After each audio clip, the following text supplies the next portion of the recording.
Yes. Good evening, everyone.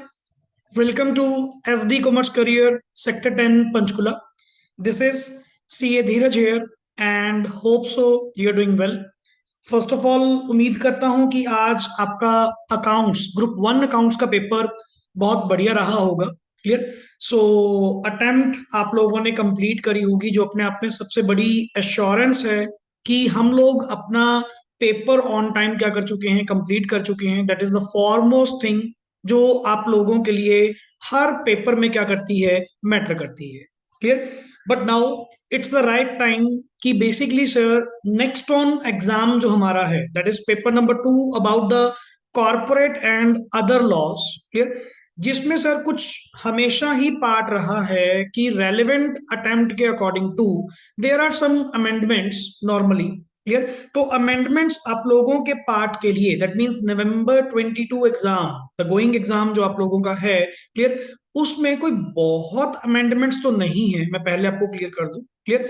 Hardly to hardly just 10 to 15 minutes का आप लोगों का कॉन्सेप्ट है, जिसमें एक कुछ कुछ क्लॉजेस जो हैं वो क्या कर दिए गए, एड ऑन कर दिए गए।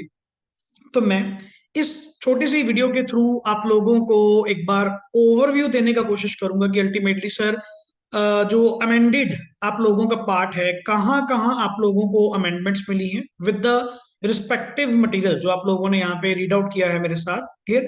सो यहाँ पे वन बाय वन जितने भी टॉपिक्स हैं, कुछ ज्यादा नहीं सर, छोटी सी अमेंडमेंट्स हैं 1 to 1 एंड काफी अमेंडमेंट्स तो ऑलरेडी इन बिटवीन। क्लियर। जो आपकी एक दो अमेंडमेंट्स है वो ऑलरेडी हमने अपडेटेड वाला पार्ट ही क्या है, रीड आउट किया है। Clear. So let's start with the concept.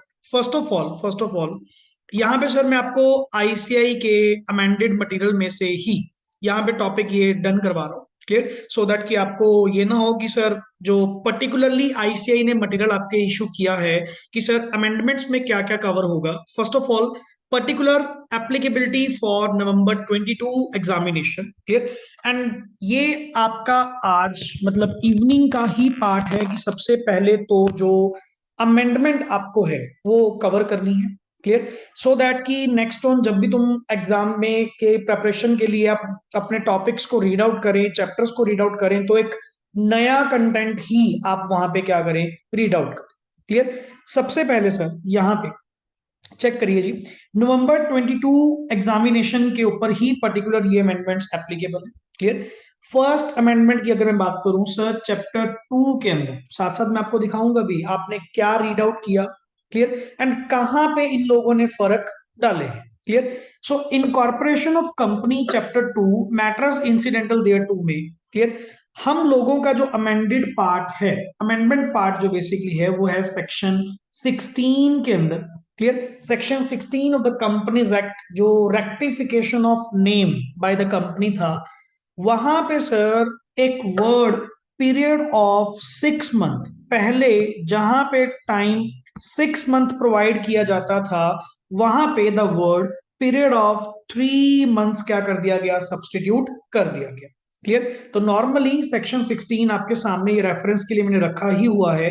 And as per the latest book आप ऑलरेडी यहाँ पे 3 मंथ्स ही क्या कर रहे हैं, रीड आउट कर रहे हैं। तो आपके लिए कोई भी नया पॉइंट यहाँ पे नहीं होगा, बिकॉज ऑलरेडी चाहे सर वो आपका नेम किसी दूसरी कंपनी के साथ क्या करता है, आइडेंटिकल है या सिमिलर है, या कोई दूसरे रजिस्टर्ड ट्रेडमार्क के साथ आपका क्या है, मिलता जुलता है, तो आपको 3 मंथ्स के अंदर अंदर वो क्या करना होगा, अपना नाम रेक्टिफाई करना होगा। क्लियर। तो already we are dealing with 3 months, मतलब 6 मंथ्स की जगह यहाँ पे कितना कर दिया गया, 3 मंथ्स का टाइम कर दिया गया। सेकेंड इज आफ्टर दैट एक नया वर्ड यहाँ पे sir, if a company is in default. Sir पहले यहाँ पे हमने तो अपडेटेड वाला ही क्या किया है, रीड आउट किया है। क्लियर। मैं ओल्ड लॉ भी यहाँ पे बता देता हूँ। ये देखिए सर, साथ में इन्होंने बड़ा अच्छा पॉइंट करा, ओल्ड लॉ भी आपको साथ में एक्सप्लेन कर दिया क्या, कि पहले सर 6 मंथ्स का क्या दिया जाता था, टाइम प्रोवाइड किया जाता था, बट हमने ऑलरेडी प्रोविजन में 3 मंथ्स ही क्या किया है, रीड आउट किया है। क्लियर। प्लस पहले डिफॉल्ट, अगर तुम सेक्शन 16 का डिफॉल्ट करते थे तो तुम्हारे ऊपर किसी टाइम पे पहले क्या लगती थी सर, पेनल्टीज लगती थी, बट अब ये पेनल्टीज भी नहीं है। हम लोगों ने ऑलरेडी पॉइंट जो रीड आउट किया है from the very beginning, that is कि अगर तुमने ये सब सेक्शन 1 का कंप्लायंस नहीं करा, देन सीजी आपको एक न्यू नेम क्या कर देगी, अलॉट कर देगी, clear, in such manner as may be prescribed, and the registrar shall enter the new name in the basically sir register of companies in place of the old one, क्योंकि आपको direction दी गई थी नाम change करने की। अगर आपने direction को फॉलो नहीं करा, इन दैट केस आपका सीजी कोई नया नाम क्या कर देगी, पुट कर देगी, प्लस रजिस्ट्रार उस नाम से आपको क्या कर देगा, रजिस्टर्ड कर देगा, और एक नया सर्टिफिकेट ऑफ इनकॉर्पोरेशन आपको इशू कर दिया जाएगा with the new name. Sir हमने तो इससे भी बढ़िया रीड आउट करा था, क्लियर, और भी एक्स्ट्रा प्रोविजंस थी, प्लस ये भी कहा गया था कि हाँ, ये जो सबसेक्शन हमने डाला है ये कंपनी को सब्सीक्वेंटली बाद में नाम चेंज करने से नहीं रोकेगा। मतलब वन टाइम अगर आपने क्या करा सर, डिफॉल्ट करा, तो एक बार तो सीजी आपका बेसिकली नेम अपनी ओर से क्या कर देगी, रजिस्टर कर देगी। और ये प्रोविजन भी मैं आपको चेकआउट करवा दूं, ये रहा sir already. In case a company fails to change its name or new name, as the case may be, in accordance with this, CG within 3 months from the date of issue of such direction, the letters O, R, D and C and the year of passing। हमने तो sir ये भी पढ़ा था कि नाम क्या रखा जाएगा, क्लियर। तो ऑलरेडी मैं आपके लिए कह सकता हूं कि चैप्टर 2 आप लोगों का बिल्कुल सर अपडेटेड है, उसमें आप लोगों की कोई भी अमेंडमेंट नहीं है, क्लियर। चलिए मूव टू नेक्स्ट चैप्टर 6, जिसमें रजिस्ट्रेशन ऑफ चार्जेस में एक न्यू क्लॉज, मतलब देखो ओल्ड लॉ में क्या लिखा हुआ है कि सर ये न्यूली इंसर्टेड है, पहले कोई प्रोविजन नहीं थी। क्या सेक्शन 77 को लेकर यहां पे आप लोगों ने सेक्शन 77 के अंदर एक पॉइंट रीड आउट किया था, non applicability. The provisions contained in section 77, that is creation of charge, किसको लेकर, क्रिएशन ऑफ चार्ज या रजिस्ट्रेशन ऑफ चार्जेस को लेकर हमने एक सेक्शन रीड आउट किया था 77, जिसमें बेसिक प्रोविजंस आप लोगों ने रीड आउट करी कि सर कंपनीज को अपना जो चार्ज है वो क्या करवाना होगा, रजिस्टर्ड करवाना होगा विद द बेसिकली आरओसी। और लास्ट पॉइंट आपने कहा था कि ये सेक्शन 77 जो है वो उन चार्जेस पे अप्लाई नहीं होगा जिनको CG in consultation with RBI क्या करेगी, प्रेस्क्राइब करेगी। Yes sir.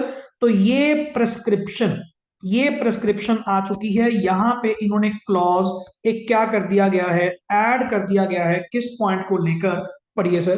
पॉइंट इन्होंने क्या लेकर आए, नथिंग कंटेन्ड, यहां पे सर एक नया पॉइंट आया, nothing contained in this rule shall apply to any charge required to be created or modified by a banking company। Banking company मतलब नॉर्मल कंपनी नहीं, सिर्फ बैंकिंग कंपनी को माफ किया गया। Banking company in favour of, मतलब अगर कोई बैंकिंग कंपनी, क्लियर, किसको चार्ज दे रही है सर, आरबीआई को। एक्चुअली सर ये भी तो आपस में लोन लेते रहते हैं, क्लियर। अब लेट इट बी किसी कमर्शियल बैंक ने अगर आरबीआई से क्या लिया, लोन लिया, तो कमर्शियल बैंक को अपनी सिक्योरिटीज क्या करनी पड़ती हैं, प्रोवाइड, क्लियर, वो भी तो चार्ज क्रिएट करवाएंगे। तो वहां पे सर इन्होंने साफ कह दिया, not any charge required to be created और मॉडिफाइड, तो वहां पे ये सेक्शन 77 अप्लाई नहीं होगा, उनको रजिस्ट्रेशन और प्रोसेस कुछ भी करने की जरूरत नहीं है। बट स्पेशली अगर आरबीआई के फेवर में चार्ज है तो, not otherwise. In favour of RBI when any loan or advance has been made to it under subclause D of clause 4 of section 16 of the RBI Act 1934। Clear. तो मतलब ये बिल्कुल new amendment है आपके लिए कि सर बैंकिंग कंपनी के ऊपर, अगर बैंकिंग कंपनी, क्लियर, बेसिकली कि किसी भी बैंकिंग कंपनी को आरबीआई की ओर से क्या मिलता है, लोन मिलता है, और कुछ ना कुछ सिक्योरिटी बैंकिंग कंपनी की ओर से कहाँ रखी जाती है, आरबीआई के पास रखी जाती है, तो ये 77 सेक्शन उनके ऊपर एप्लीकेबल नहीं होगा, रजिस्ट्रेशन ऑफ चार्जेस का कोई पॉइंट उनके ऊपर नहीं है, क्लियर। तो ये exemption the. Next is chapter 7 के अंदर सर मैनेजमेंट एंड एडमिनिस्ट्रेशन को लेकर यहां भी एक नया पॉइंट अच्छा डिस्कस किया गया, लॉजिक थोड़ा मींस बढ़िया दिया गया। क्या सर, यहां पे बेसिकली पहली बात तो जो हम पर्टिकुलर्स पहले रजिस्टर के अंदर क्या करते थे, प्रोवाइड करते थे, इंडेक्स हुआ, रिटर्न हुआ, clear, of members, members of the company का जो रजिस्टर, इंडेक्स या रिटर्न जो मेंटेन होती है, जो बेसिकली सर स्टैट्यूटरी रजिस्टर्स वहां पे मेंटेन होते हैं, shall not be made, मतलब the following particulars, ये वाले, the following particulars regarding the members के regarding shall not be available for any inspection under sub rule subsection this, or for taking extract or copies under section this, namely क्या क्या, मतलब sir अगर आप inspection करने हमारे पास आते हैं, किसकी सर, रजिस्टर्स में, रजिस्टर ऑफ मेंबर्स की, इंडेक्स ऑफ मेंबर्स की, रिटर्न ऑफ मेंबर्स की, अगर कोई इंस्पेक्शन करने आते हैं, इंस्पेक्शन करना अलाउड है, कॉपी लेना अलाउड है, एक्सट्रैक्ट लेना अलाउड है, बट सर ये फॉलोइंग पर्टिकुलर्स आप लोगों को नहीं मिलेंगे। क्लियर क्या, क्योंकि सर नॉर्मली, अब लेट इट बी, मैं इंस्पेक्शन करने गया उस कंपनी के रिगार्डिंग, तो मैं नॉर्मली उस कंपनी से अगर मान लो मेंबर्स का डाटा निकलवाना चाहता हूं, सर एक बात बताओ, आपको मेंबर्स का पैन नंबर क्यों चाहिए, आपको मेंबर्स का यूनिक आइडेंटिफिकेशन नंबर, जैसे मान लीजिए आधार नंबर हो गया, सर आपको क्या रिक्वायरमेंट है, दैट मींस आप उन मेंबर्स की कॉन्फिडेंशियल इंफॉर्मेशन किसको प्रोवाइड कर रहे हो, किसी भी ऐसे पर्सन को जो कंपनी में इंस्पेक्शन करने के लिए आ रहा है। क्लियर, उसका एड्रेस, उसकी ईमेल आईडी, सर ये गलत अपने आप में, आप कॉन्फिडेंशियलिटी क्या कर रहे हैं, ब्रीच कर रहे हैं। क्लियर, पहले यहां पे हुआ करता था, मतलब डाटा इज इजीली अवेलेबल, पहले मिल जाते थे, बट अब ये पॉइंट यहां पे डाल दिया गया कि sir not standing anything contained in, जो मर्जी सब रूल्स 1 2 में लिखा हो, but the following particulars will not be available, shall not be available, sir ये नहीं मिलेंगे। वैसे आपको चाहिए भी क्यों सर, ठीक है हम पहले देते रहे, अलग बात है। क्लियर, तो अल्टीमेटली अमेंडेड पार्ट में ये चीज नई आई है कि सर आप इंस्पेक्शन करने आइए, एक्सट्रैक्ट लीजिए, कॉपी लीजिए, whatever you want to do you can do, but sir these information, मतलब दीज पर्टिकुलर्स, ये जो पर्टिकुलर्स हैं, these particulars are not available, ये पर्टिकुलर्स आपको नहीं मिलेंगे। क्लियर, क्योंकि सर ये एक पर्सनल कम्युनिकेशन है, बेसिकली पर्सनल इंफॉर्मेशन है, जैसे Aadhaar number, PAN number, email ID और उसका एड्रेस या रजिस्टर्ड एड्रेस। सर ऐसे तो कोई भी पर्सन किसी के बारे में अगर इंफॉर्मेशन लेना चाहता है तो जस्ट यही पता लग जाए वो किस कंपनी का मेंबर है, फिर तो आप वहां से निकलवा लोगे, बट सर आपको रिक्वायर्ड क्यों है ना, इसीलिए यहाँ पे ये डाल दिया गया कि ये पर्टिकुलर्स वहां पे अवेलेबल नहीं होंगे। क्लियर, सो ये एक न्यू अमेंडमेंट थी आप लोगों के लिए। नेक्स्ट इज चैप्टर 8 में, यहाँ पे थोड़ा सा वर्क मैं आपको एक्स्ट्रा दूंगा चैप्टर 8 के अंदर, हालांकि सेम कॉन्सेप्ट है सर, कुछ ज्यादा फर्क नहीं है। एक क्लॉज F A, जो आईईपीएफ, दैट मींस 125 सेक्शन आप लोगों ने पढ़ा, क्रेडिट्स टू द आईईपीएफ, की आईईपीएफ में, इन्वेस्टर एजुकेशन प्रोटेक्शन फंड में कहां कहां से पैसा क्रेडिट होगा, उस पार्ट में काफी कुछ थोड़ा सा मिलता जुलता नया पॉइंट लेकर आए हैं ये। क्लियर, तो मैं रेफर करूंगा यहाँ पे कि आप लोग अगर लेटेस्ट अमेंडेड जो मॉड्यूल है, जो लेटेस्ट आपके अपडेटेड मॉड्यूल हैं, क्लियर, जो पेज नंबर इन्होंने 8.21 लिखा हुआ है, मैं भी आपको दिखाता हूँ इसके बाद। क्लियर, वहां से एक बार स्क्रीनिंग कर लीजिएगा। अदरवाइज अमेंडेड पार्ट में आपको बता रहा हूँ कि अमेंडमेंट में क्या आया। सर वो शेयर्स, ऑल शेयर्स जो हेल्ड बाय द अथॉरिटी हैं in accordance with the proviso to subsection 9 of section 90 of the act। Basically यहां पे आपको वर्ड क्या बोल रहा है, just a minute, just a minute, yes please. तो बेसिकली यहां पे हमारी बात चल रही थी कि अल्टीमेटली सर एक पॉइंट बताइए कि अमेंडेड पार्ट में ये क्या था, all shares held by the authority in accordance with the proviso of subsection 9 of section 90। तो मैं इसी की रेफरेंस के लिए आप लोगों के लिए पॉइंट लेकर आया यहाँ पे कि चैप्टर 7 के अंदर हम लोगों ने सेक्शन 90 रीड आउट किया था, जिसमें आप लोगों ने सिग्निफिकेंट बेनिफिशियल ऑनर्स के रिगार्डिंग टू रीड आउट किया था कि सर सिग्निफिकेंट बेनिफिशियल ऑनर्स जो होते हैं शेयर्स के, SBO, उनको बेसिकली अपनी वेरिफिकेशन करवानी होती है, दैट मींस एक फॉर्म, बेनिफिशियल ऑनरशिप का जो फॉर्म होता है वो आपको फाइल करना होता है। एंड अगर आपने बेनिफिशियल ऑनरशिप का फॉर्म फाइल नहीं किया तो नेचुरली जो यहाँ पे आपके अगेंस्ट वेरिफिकेशन स्टार्ट हो जाती है by the normally person. Clear, कि इन कंपनी का, सॉरी इन शेयर्स का बेनिफिशियल ऑनर कौन है, क्लियर। एंड अगर वहां पे आप ऐसे रिप्लाईज नहीं देते तो आपके जो शेयर्स हैं, ये रहा पॉइंट सर, क्या लिखा हुआ है, हाउ एवर, मतलब ट्रिब्यूनल ने वहां पे अल्टीमेटली क्या कहा था कि सर इन शेयर्स के रिगार्डिंग वेरिफिकेशन करवाई जाए। क्यों नहीं कोई एसबीओ अपनी डेक्लेरेशन फाइल कर रहा, जबकि एसबीओ को सिग्निफिकेंट बेनिफिशियल ओनर्स को डेक्लेरेशन क्या करनी होती है, फाइल करनी होती है फॉर द रिस्पेक्टिव शेयर्स की yes I am the significant beneficial owner for these shares. अगर कोई पर्सन वहां पे, 1 साल हो चुका सर, ऐसी कोई मतलब अल्टीमेटली एप्लीकेशन हमारे पास नहीं आई, क्लियर, प्लस हमने वेरिफिकेशन भी करवाई और किसी ने उसको क्लेम नहीं करा, तो next, however if no such application is made within a period of 1 year, then वो सारे शेयर्स आपके ट्रांसफर कर दिए जाते थे आईईपीएफ में। क्लियर। तो ऑलरेडी यहां पे पार्ट में आपने रीड आउट किया हुआ है कि सर ऐसे शेयर्स जो सेक्शन 90 के तहत, 90 अब याद रहेगा आप लोगों को, एसबीओ सिग्निफिकेंट बेनिफिशियल ओनर्स की वेरिफिकेशन जिनके अगेंस्ट पेंडिंग चल रही है, एंड प्लस कोई एसबीओ ने वहां पे उनको क्लेम नहीं करा और 1 साल उसको हो चुका, कोई एप्लीकेशन हमारे पास ट्रिब्यूनल के पास नहीं आई, देन उन शेयर्स को विदाउट एनी रिस्ट्रिक्शन, कोई रिस्ट्रिक्शन नहीं लगेगी कि इनका डिविडेंड ऐसे रोक लो, इनको ये नहीं मिलेगा वो नहीं मिलेगा, सब कुछ ओपन उनके लिए है, बट सारे के सारे शेयर्स किसके नाम पे ट्रांसफर कर दिए जाएं, आईईपीएफ में। तो यही अमेंडेड पार्ट यहां पे आया, all shares held by the authority in accordance with the proviso of subsection 9 of section 90 and all the resultant benefits arising out of such shares without any restriction। मतलब सर ये part भी credit to आईईपीएफ, ये वाला part आप लोगों के लिए एक नया इंसर्ट किया गया। क्लियर। तो यहां पे मैं आपको पर्टिकुलरली बता दूं कि चैप्टर 8 में आप लोगों ने जो 125 यहां पे पढ़ा था, यहां पे कुछ क्रेडिट्स आप लोगों को इंपॉर्टेंट तो हैं ये क्रेडिट्स, बट सर इसमें मॉड्यूल में चेकआउट कर रहा था कि कुछ पार्ट यहाँ पे न्यूली क्या कर दिया गया, इंसर्ट कर दिया गया। Let me share with you just a minute. Clear.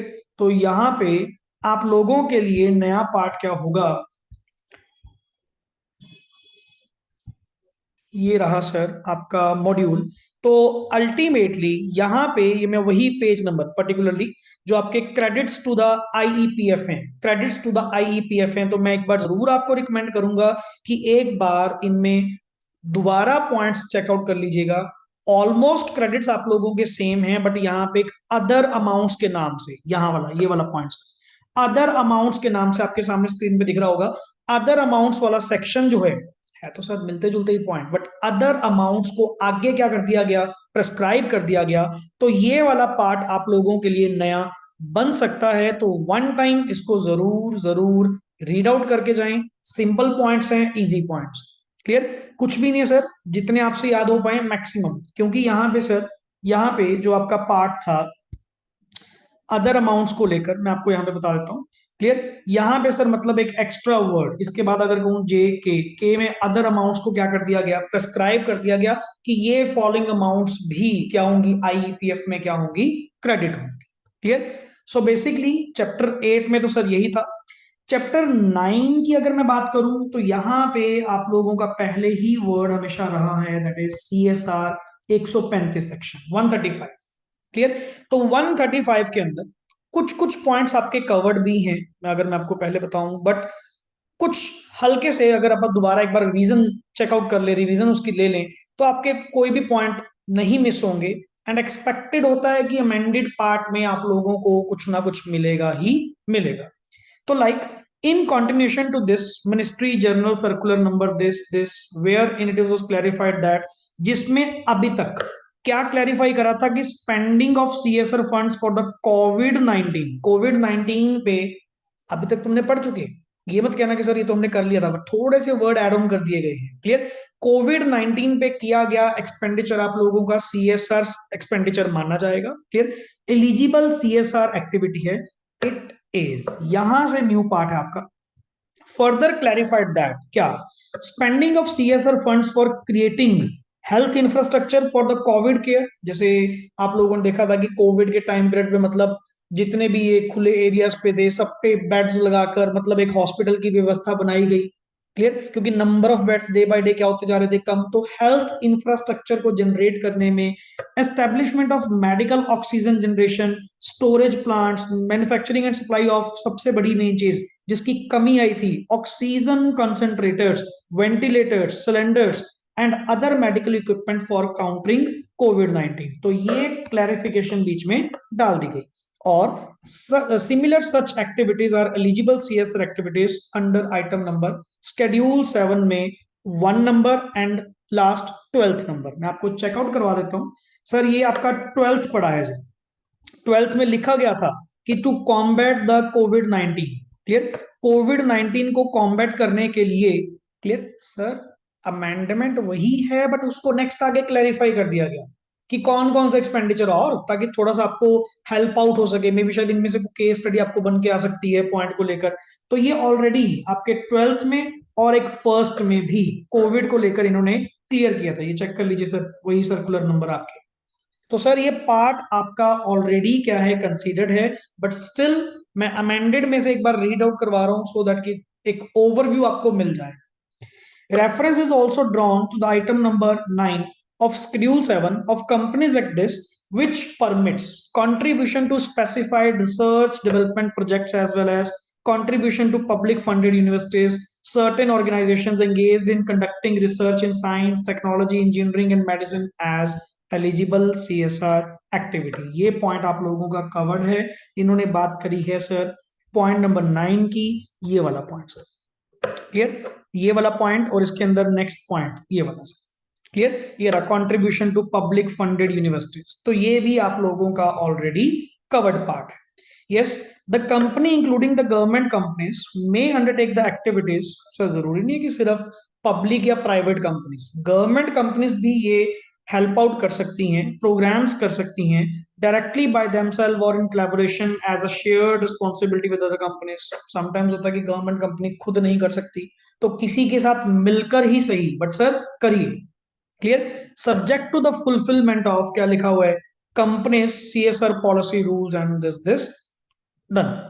Now the general circular number this, इसमें भी सर सीएसआर स्पेंडिंग, ये सर स्पेशली ये इसमें पॉइंट अच्छा है, एक नया पॉइंट है इसमें। क्या आपने ये तो पढ़ा कि sir spending of CSR funds, ये बाद में नोटिफिकेशन आई, बाद में सर्कुलर आया, मतलब पहले नहीं था। ये आप डेट चेक कर सकते हो, ये 13/2021 है और 30 जुलाई 2021 को आई। और पहले वाली जो थी सर हमारे पास, क्लियर, वो आप लोगों की वो 2020 वाली ही सर्कुलर में, मतलब ये 9/2021 जो 5 मई 2021 को आया था। बट अब उसके बाद एक और आई जिसमें कहा गया, अगर in continuation to the said circular, it is further clarified that spending of CSR funds for the COVID-19 vaccination के ऊपर for person other than, किनको छोड़ के, employees and their families, अपने को नहीं, नॉर्मल जनता के लिए अगर आपने वैक्सीनेशन ड्राइव्स रखी, आप लोगों ने वैक्सीनेशन कंडक्ट करवाई, प्रोग्राम्स रखवाए, तो वो भी आप लोगों का सीएसआर एक्टिविटी में क्या होगा, काउंट होगा। Is an eligible CSR activity under item number 1 of the schedule 7 of the companies at this to promotion of healthcare including preventive healthcare and item to the related disaster management। मतलब वहां पे आपके close दो हैं, और एक number 1 और एक है नंबर 12। सर दोनों में ही आपका कवर होगा। तो मेन पॉइंट इज वैक्सीनेशन को लेकर, other than employees and their families, clear. चलिए नेक्स्ट है sir amendment related to the notification जो डेटेड 11 फरवरी को लेटेस्ट आई है अकाउंट्स के अंदर ही, वहां पे एक सब रूल 12 के अंदर अमेंडमेंट है। क्या, एवरी कंपनी जो covered under subsection 1 of the section 135 है, मतलब ये भी सीएसआर के ऊपर ही है, shell furnish a report on CSR in form CSR number 2 to the registrar for the preceding financial year 2021, clear, and onwards as an addendum। मतलब पहले तो आपको CSR 2 अलग से फाइल करना पड़ेगा 2021 का, एंड उसके बाद and onwards as an addendum to AOC 4 के साथ ही आपको क्या करना है, उसको फाइल करना है। और ये प्रीवियस ईयर की डेट उन्होंने मेंशन कर दी कि सर 2021 का जो CSR 2 है वो 31 मार्च 2022 से पहले पहले आपको क्या करना है, फाइल करना है। एंड वो भी आफ्टर फाइलिंग, क्योंकि पहले एओसी 4 होता था, उसके बाद आप लोगों के ये फॉर्म जाते थे सीएसआर 2। अब अडेंडम, मतलब अडेंडम मींस एडिशन टू, अब साथ में ही अब नेक्स्ट इस ईयर से या कंटिन्यू नेक्स्ट ईयर से एओसी 4 के साथ ही, एओसी 4 कह लीजिए, एओसी 4 एक्सबीआरएल या AOC 4 NBFC in case of India, तो उनके साथ ही सीएसआर 2 आप लोगों ने क्या करना है, साथ में फाइल करना है। क्लियर? तो बेसिकली रही बात amendment related to notification this, clear? यहां पे सर अमेंडमेंट जो है लास्ट वाला केस, इसमें क्या आया, in the proviso to sub rule 1 of rule 3 the figures letter and word, sir आप लोगों ने एक वर्ड याद है, अकाउंटिंग सॉफ्टवेयर यूज करने की बात हुई थी। क्लियर? कि आप लोगों को वो अकाउंटिंग सॉफ्टवेयर जहां पे डेट लिखी गई थी 1/4/2022, मतलब फाइनेंशियल ईयर 22-23 के लिए वो चीज आई थी कि आपको अकाउंटिंग सॉफ्टवेयर वो यूज करना है जिसके अंदर ऑडिट ट्रेल फीचर होगा। क्लियर? जो ऑडिट ट्रेल एडिट लॉग्स क्या करेगा, मेंटेन करेगा, वो आपको क्या करना है, सॉफ्टवेयर यूज करना है। तो वहां पे सर 1 अप्रैल 22 की जगह 1 अप्रैल 23, मतलब वो करंट ईयर से नहीं, नेक्स्ट ईयर से। Clear? In the proviso of sub rule 12 the figure letter and words 31 March की जगह कितना कर दिया गया, in the figure letters and word 31 May 2022 shall be substituted. ये चेक कर सकते हैं सर, ये रहा। मतलब जो पहले आप लोगों का 31 मार्च 2022 था, उसको भी बढ़ा दिया गया था, मतलब सर उसको भी बढ़ा दिया गया था।